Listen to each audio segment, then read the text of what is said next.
Hello and welcome to another episode of You Skipped That. I'm Dan Clark. And I'm Alex Grace.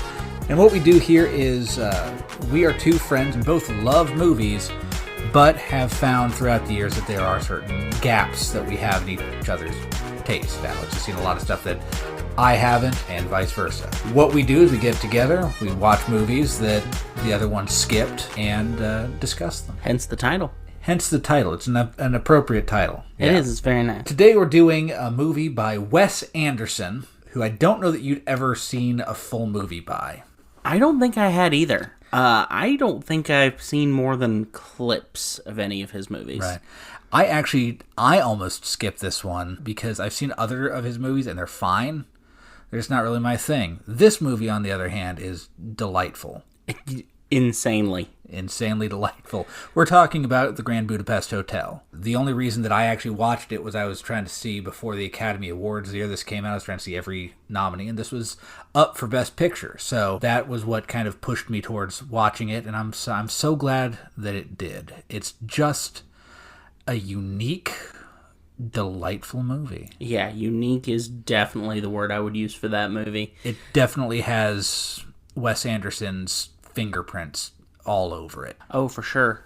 Yeah, the color palette, the framing, everything is just the weird kind of dollhouse feel to a lot of a lot of the stuff, or miniatures in the case of like when they're skiing and sledding down the hill, where it's obviously just little dolls that are being pushed along. I don't know what goes on in that man's head, but I would imagine everything that goes on in that man's head is very cute. It's very, very, very whimsical. Yeah, whimsical is the right word, I think.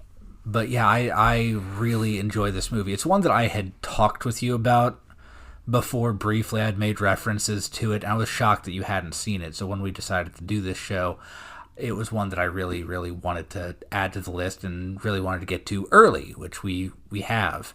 I always remember that I love this movie. I always forget how much. Just immediately, I get it's comfortable. Yeah, it sold me so fast. You told me before we watched the movie that, the first 5 minutes are just kind of a framing device. It doesn't really come back up. You don't really have to pay attention until after that. But part of the framing device got just such a genuine laugh out of me. Yeah. When the little kid runs in and shoots the author with the dart gun. And then comes in just afterwards and apologizes. Yeah. The framing device, you could cut that part out. It's a framing device for a framing device for a framing device. You got the little girl reading the book, and then you have the author narrating the book, and then it shows Jude Law as the young author, which is the topic of the book, and Zero, played by F. Murray Abraham in his older version, telling him the story that he would write as a story that he would narrate to this girl who's reading the story. And you could cut the framing out and just have it be... You'd have to have the Jude Law part in there. Right. But the other framing devices don't matter, except that they perfectly set up what kind of movie you're getting ready to watch. Absolutely. And I hadn't realized it before, but this is not a spoiler. I'm going to say something about the end of the movie, but it's incredibly minor. As they go back to the older author and then back to the girl reading the book, it does give that feeling of we are leaving this world. It does give kind of a zooming out feel that does kind of prepare you for the end of the movie in a way that a lot of movies maybe don't. Yeah, I liked that. Yeah. It was cozy. Yes. And cozy is a good word for it. It felt like closing a book. Yep. The movie takes place in the fictional country of Zubroka. This is not me looking for it. I know everything in advance. I don't think it says it here. It's a fictional country. It starts with a Z. The only Z as I'm seeing here is Zero. It's the lobby boy. Right. Who has started to work at the prestigious, the opulent Grand Budapest Hotel in this fictional country, and gets tangled up in the life of Ralph Fiennes' character, who's just delightful in this movie. He is. He's this very refined gentleman with a very keen eye for detail that will just go off on the most foul tangents. He does. And he's so good as the proper gentleman that no matter how often he does just start cussing someone out, it's always a surprise. Yes, it feels very abrupt and sudden. It's just this shift from this pleasant demeanor to listen here, insert expletive. Yeah. A normal visitor of the hotel ends up dying. He gets wrapped up in it, and Zero kind of gets wrapped up in it as well. There's a whole prison break sequence that is incredible. There is gunfighting. Quite possibly the silliest gunfight I've ever seen in a movie. When someone has to step in the middle and go, okay, stop. Who's shooting who? And why? And why? And then as soon as that police officer's attention shifts away, it just kicks back on. Mm-hmm. Like, without even anyone going, is he coming back? No. It's just immediate. He turns around, goes to look out the window, and everyone's shooting at each other again. It's just a wild, wild movie that I should watch more often. Yeah, it very much took me off guard several times. Yeah. If nothing else, the cameos take you off guard. Absolutely. There are some huge names in this movie that have 2 or 3 lines. Right. Bill Murray's in there. Owen Wilson's in there. Harvey Keitel is in there. He played the tattooed guy that they were escaping. Oh my gosh, that was Harvey Keitel. I didn't even catch that. Bigger one for you, the old woman that dies that sets the movie off and running. Do you know who that was? No clue. That's Tilda Swinton. No kidding. That is Tilda Swinton, yeah. Wow. That's some impressive makeup work. Yep. Yep. Then we got, I can see it now that you say it. Like, right. I'm just picturing her in my mind's eye. And you also have Edward Norton in there, and Jeff Goldblum, Willem Dafoe, who is in a lot of the movie, has like 5 lines. Right. But is incredible as Jopling, the hitman. Adrian Brody. I'm sure I'm missing some people here. And I'm glad you brought up Adrian Brody, because something I loved in this is there are several times where this movie takes kind of a slightly menacing tone, like the music shifts and you're watching Adrian Brody stalk this young girl down a hallway, and then they round a corner and then the music picks up and is all perky and it turns into Scooby-Doo. Like, she's running down the hallway and he's chasing after her very awkwardly. It's hilarious. And I love that part, because he's just walking slowly after her while she's trying not to look like she knows it. And then they turn the corner and she runs, and he stops and looks after her for a second, like it did not ever occur to him that she might run away from him. It's just that kind of movie where you almost expect like the Robin Hood Men in Tights bit of, like, she's not supposed to do that. Right. Someone get me the script. Someone get me the script. It never gets quite that silly, but it gets close. It does. And the repeat gags are also a big thing for me. Just the repetition, like when they're trying to find Serge X. Yes, the monks. The monks, are you... are you Monsieur Gustave of the Grand Budapest Hotel? Uh-huh. Uh-huh. And then they go to the next one. Are you Monsieur Gustave of the Grand Budapest Hotel? Uh-huh. And then at the end, he's just like, for crying out loud, yes, I am. Let's move on. In the middle of a church that's having a sermon, surrounded by monks. Which is immediately followed by a hysterical sequence of him swearing up a storm in a confessional booth. Yeah. It's a hard movie to describe. I almost tried to give you kind of a primer on it beforehand, just so you'd kind of be prepared for the style of it. And it defies explanation. I'm actually kind of glad you didn't. Style taking me off guard actually added to it. I mean, some of my favorite moments are just when something happens for no reason with no explanation. Like, when the police first come to talk to Gustav, and he's like, oh, yes, that's very interesting. And then turns around and runs away. You think she was murdered, and you think I did it. And you're ready for him to go, no, I have an alibi. I was here the entire time. But instead he just turns around and bolts. And not that fast. Yes. And again, it's one of those moments where the police officers all kind of look at each other and go, I didn't think he'd actually run. There's a moment while he's running away before Ed Norton's character just go, we'll go get him. And they all chase after him, leaving Zero behind. And it feels like kind of an amateur movie. There's all these weird little things, like the way that the shots are all framed in a very kind of picture perfect way. And some of the stuff that they don't think to do. I keep doing air quotes. I don't know why. I know. You do air quotes. I say absolutely. We both say we have absolutely. weird quirks. We're going to have to start an absolutely jar for all the times we say absolutely. Yeah. Yeah. Figure out later how much to put in that, but let's keep it cheap. It's probably, quarter. It's going to add up. It will very real quickly. Fast. I'll just put a 20 in and call it good. There you go.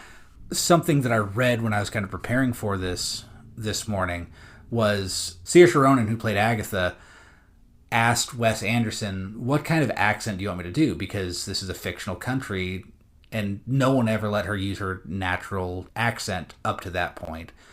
And he said, well, Ralph Fiennes is doing his British accent. Tony Revolori, I think his name is, who plays Zero, is doing his American accent. F. Murray Abraham, who's playing an older version of him, is doing a different accent. Jeff Goldblum is doing whatever Jeff Goldblum does. Willem Dafoe is talking the way Willem Dafoe does. So I guess whatever accent you want. Whatever's normal for you. Yeah. And so she just used her natural accent. But there's not, that's not an important part of it. In fact, it's kind of important that no one speaks the same way. It gives that kind of, maybe not amateur, but independent feel. Even though Wes Anderson is a big name, he doesn't I don't know if he had studio backing for this, if it's technically an independent movie, but he's a big budget director. So stuff like that, he's just just do whatever you want. I'm too busy building my models over here. I don't care what accent you use. I just want to finish up this model of the hotel that we're going to use for 3 shots. A little funicular train. Yep. Which is just a fun word to say. Yep. I mean, it's instantly going on my movies to buy on iTunes. Right. Maybe not even waiting for it to go on sale. Yeah. It may be just a full price buy. Yeah, I actually watched this with my wife the first time. We had to stop in the middle to bathroom break, or I had to run out and do something. I can't remember what it was. But when I came back, she said, what do you think of it? I said, I don't know what's happening, but I love it. That's a really accurate way to feel about that movie. Yeah, and I had rented it back when you could go down and rent a movie. Those were the days. Love those days. Just going down and strolling around the store and going, you know what? This is what my experience is for tonight.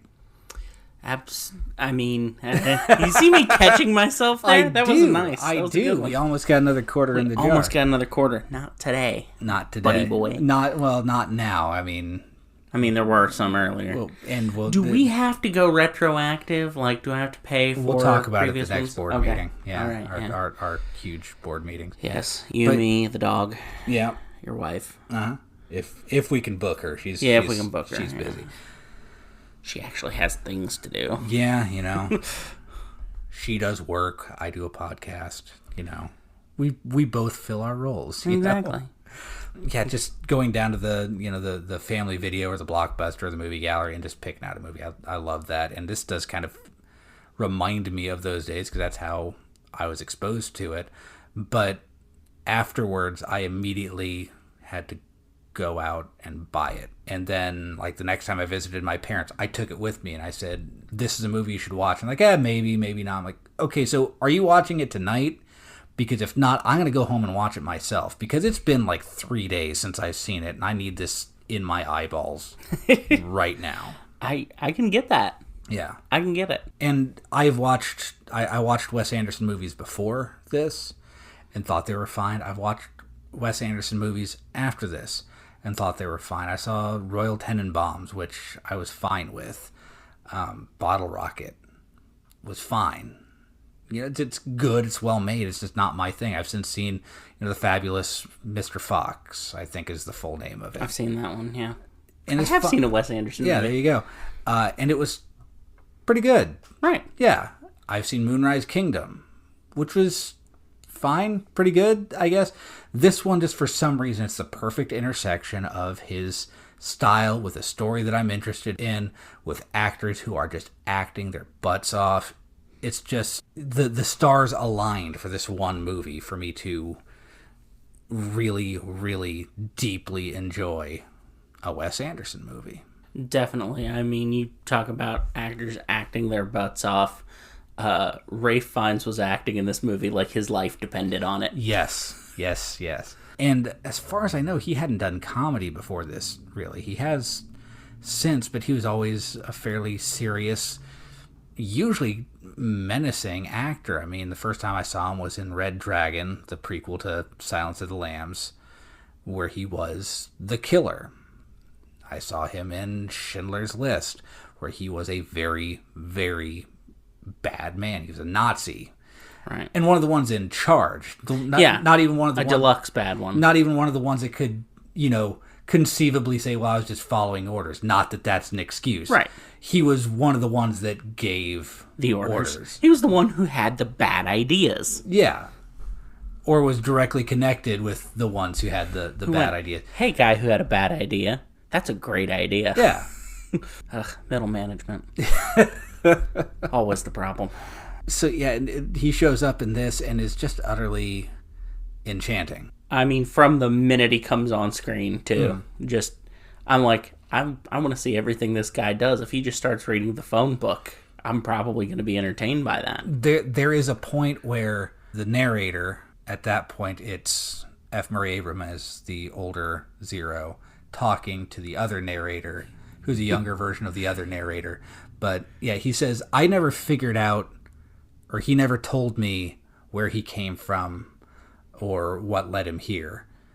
And it's kind of sad. I'm like, but I want to know. Not that there needs to be a movie of it. Some things are best left as a mystery. The best mysteries are the ones that you want answers to. So, like, I'm kind of glad that they didn't explore that, but I kind of wish they had at the same time. Yeah, you're kind of interested, like, how does this guy come to be, who's equal parts this suave and sophisticated concierge and also a little bit of a con man? We haven't touched on probably the funniest part of his character, which is he exclusively romances older blonde women who are obscenely wealthy. Yep. Except for the times that he flirts with Agatha. This is true. Who's neither old nor blonde. Nor wealthy. But he's immediately waved off of that. It is hilarious. Zero just has to go, don't do it. And he's like, okay. Or the first time when he goes, don't flirt with her. And he says, I wasn't doing, like, I'm just testing her. And Zero looks at Agatha and goes, was he flirting with you? And she goes, yeah, she was. I bless this union. We're good. Can I officiate the wedding? Which he does. He does. Spoiler alert. The couple ends up together. And it's interesting, and I can't quite explain why it works, but there are times where they skip over just, like, large chunks of the story and cover it in, like, one line of narration and, like, a couple lines of dialogue. And it works. Like, when they don't show him meeting Agatha, they don't show him dating Agatha, they just go, and, like, we got engaged, and it shows them in the balcony of the theater, and he goes, you want to get married? And she says, yes, and they start making out, and that's all the romance you need to see, and it, like, I'm so invested. And sold, too. In these people. Another one of those weird Wes Anderson touches that never gets explained. It feels like it should have significance, but doesn't. The fact that she has a birthmark the shape of Mexico. Yeah. A large birthmark the shape of Mexico. Right there on her cheek. And they even mention it at one point. Yeah, she was lovely, had a birthmark the shape of Mexico, and you go, there you go. Chekhov, I see you hanging that gun up there. And it never comes to anything. Yep. No one even, I think it gets mentioned that one time, and it's never mentioned again. It's never like, look for the woman with the Mexico birthmark or anything like that. It's just, she has it because it's something that Wes Anderson went, Mexico birthmark. I'm going to type that in there, and it's going to be so. Why do I picture him typing that on a typewriter? I was thinking the exact same thing. I can't even picture Wes Anderson with a laptop. I can't picture Wes Anderson using any technology newer than like 50 years old. Right. Yeah. Like, I'm just sitting here and I'm picturing Wes Anderson in his office, and I imagine it looks like a scene out of a Wes Anderson movie. It has to. I mean, wouldn't it be so funny if it was just like this brutalist, like, everything's black and sleek, and he sits down to his MacBook and just starts typing away. I do know. I actually do have knowledge of one part of Wes Anderson's office. Oddly enough, he has Boy with Apple. That's interesting. He has the painting that the movie kind of centers around, or at least one copy of it. That's pretty funny. Yep, which was, despite the fact that it looks like an ancient painting. Mm-hmm. It looks like a Renaissance painting. It does. I guess it was made for the movie. Oh, well, there you go. Yeah, it's not an actual... Because, yeah, it does have the feeling of, like, a Renaissance painting. They even bring up one of my favorite art terms, chiaroscuro. One of those I learned from being a photographer. Uh-huh. I learned it from communication classes. There you go. And this is one of the few times I've ever actually been able to use it. It's one of the few times I've ever been able to use it. For those playing along at home, it's a strong use of, like, shadows, darkness, and light. I mean, correct. Yeah, okay, you are cool. Completely correct. You just nodded in that way like I'm just going to let him have this one and let the comments rip him apart. No. If you were wrong, I would call you out. I get to be the first one to rip you apart. That's part of the deal of the podcast. You are the comment section avatar. You're like, I'm just going to keep doing this and let Dan keep talking until he says something stupid. Right. And then I'm never going to let him live it down. Indeed. Yeah. So thank you for that. Yeah, but, what are friends for? You know. Still figuring that out, but you know. Yeah. So I've been doing a lot of talking. Why don't you talk about the movie for just a little bit? Okay. Tell me your thoughts, because I have gushed about this movie for the better part of a half hour at this point. I can absolutely gush for at least a few minutes more. I mean, I've been joining you in the gushing. Yeah, I want, part of this is there are any number of podcasts out there where you can sit there and listen to people who know a movie talk about a movie in a very technical movie terms. But I want to know what your surface immediate brand new watched it 35 minutes ago. 35 minutes ago, yeah. So what were some of your thoughts other than just you liked it? Honestly, it's very rare that I find a movie that just completely grabs my attention to the point that I'm frustrated I have to get up to go to the bathroom or get a drink of water or something. Like, we had to stop the movie for a couple minutes, and it broke my heart to walk away from it. I was like, I need to hurry and get back. It was even worse than when we paused it and saw there was 15 minutes left. Right. One, because oh no, we're almost done with it and we have to leave this world. And also, I probably could have held it for another 15 minutes, Absolutely. Judges, it counts. Oh. It counts. You got more than halfway through. All right. We'll get the jar. We'll find one. We'll find one. All right. Man, I'm going to have to stop by the bank before I come do this. All right.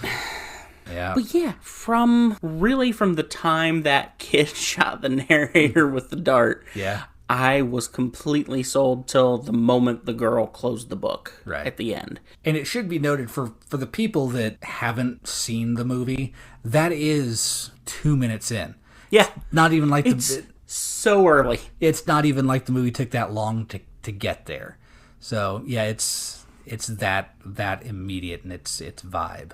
And I think the movie you and I watched last week, that's not the order these are airing in, but the little behind the scenes here, little inside baseball, if you will, inside podcast. Yeah, there you go.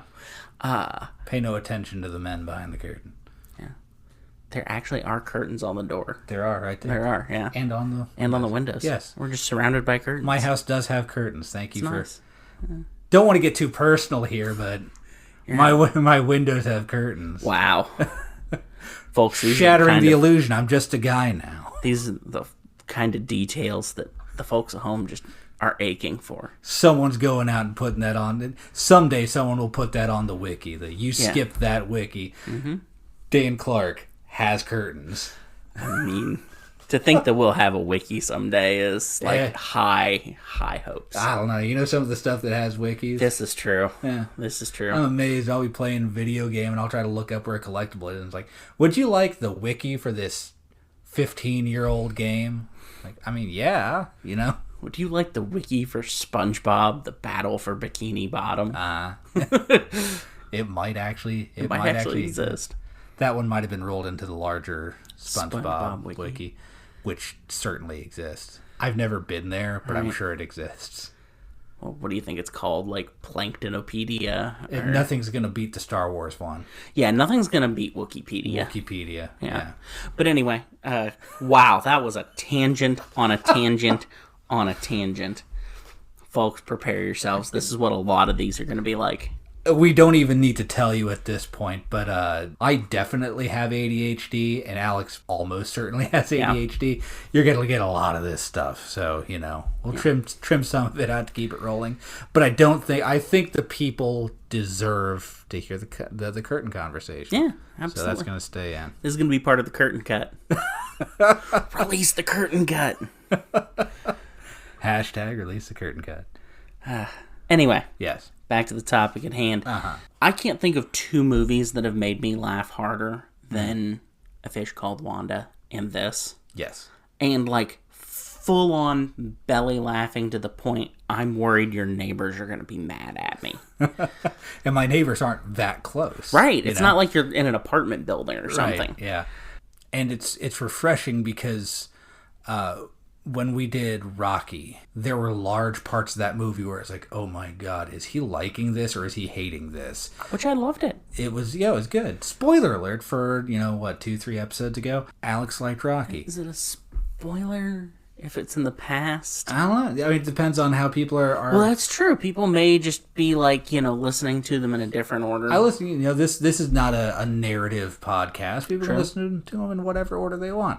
But this one, there was no doubt from early on or at any point in the middle that you were having a great time. I was actually able to relax because I'm like, good, I've introduced Alex to a movie that he likes. Absolutely. There we go. Tink. Drop it in the jar. Drop it in the jar. There's not a real jar, so I got to make a sound effect until we get one. We'll get there. Yeah. But maybe we'll even find like sound effects to put there or something.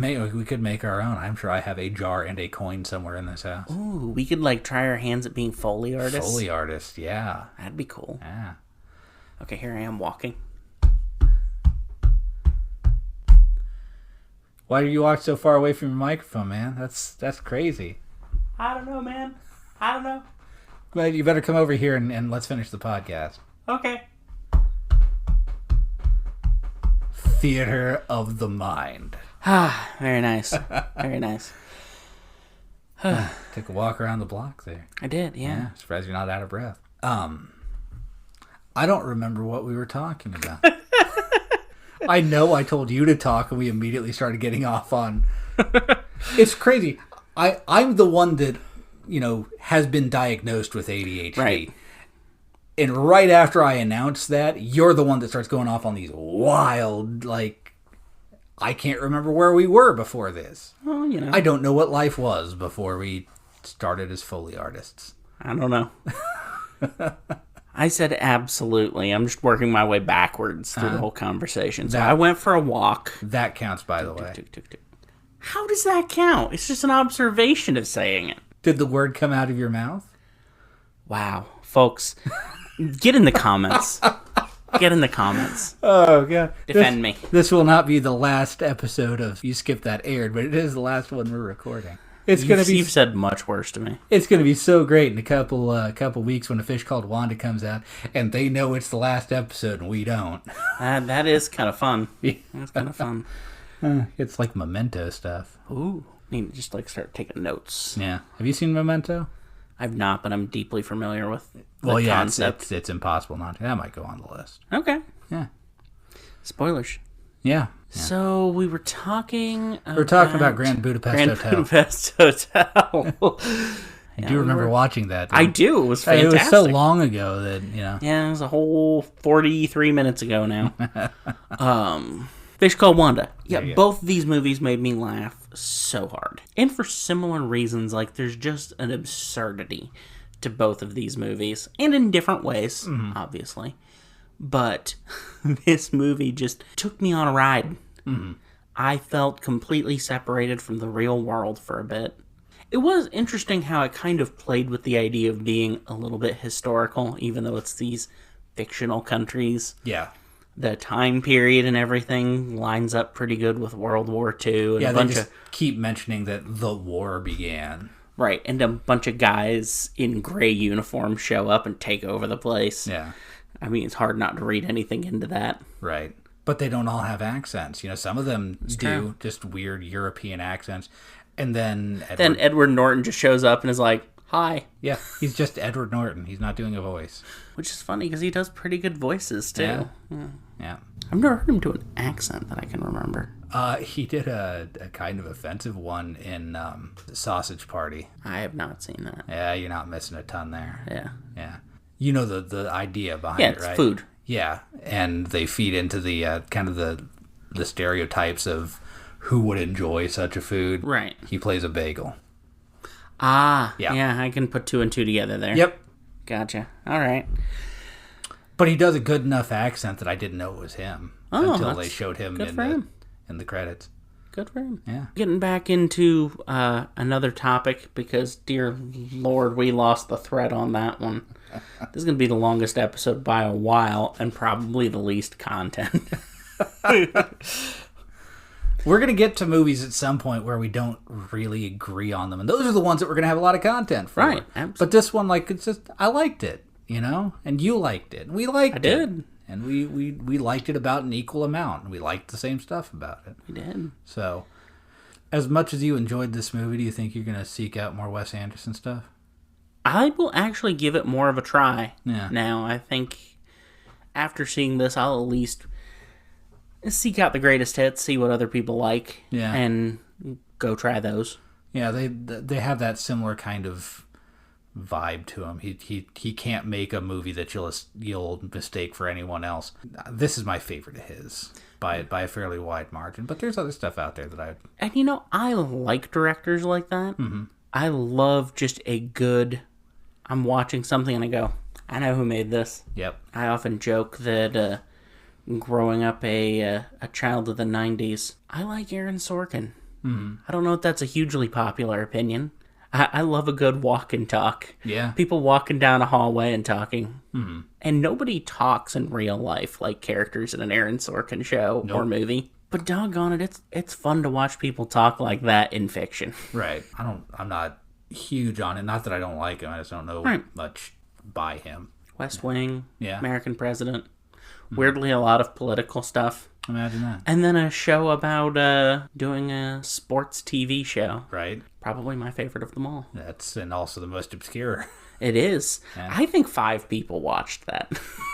That's probably why it didn't last. Right. Yeah. There are like 10 people on the cast. And I'm not sure all of them watched it. That's how few people watched that show. They didn't need to watch it, Alex. They lived it. This is true. So, hey, remember that movie we watched?